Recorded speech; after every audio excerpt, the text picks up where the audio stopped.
ভোলা মাছের খুব সহজ ও অসাধারণ একটা রেসিপি। তার জন্য লবণ, হলুদ আর সর্ষের তেল দিয়ে ভালো করে মাখিয়ে রেখে দেবো 1 ঘন্টা। ওদিকে মশলার জন্য সর্ষে, কাঁচা লঙ্কা, বরফ আর লবণ আর প্রয়োজন মতো জল দিয়ে ভালো করে একটা ফাইন পেস্ট করে নেব। এবার ওই ম্যারিনেট করা মাছগুলোকে গরম সর্ষের তেলের মধ্যে দিয়ে হালকা করে ভাজা করে নেব।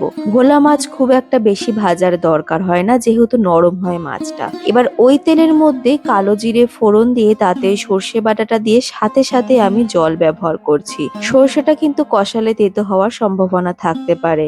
আর বলে রাখি, আমি আজকে ব্যবহার করেছি জেকের রাই সর্ষে। এই সর্ষের স্বাদটা কিন্তু খুব অসাধারণ। আর সর্ষের স্বাদটা বাড়ানোর জন্য ব্যবহার করেছি আরো খানিকটা কাঁচা সর্ষের তেল আর কাঁচা লঙ্কা দিয়ে ঢাকা দিয়ে 15 মিনিট জাল দিয়ে নেব। নাবিয়ে নিয়ে তার মধ্যে দিয়ে দিচ্ছি প্রয়োজন মতো আরেকটু লবণ আর খানিকটা কাঁচা সর্ষের তেল। বাস রেডি।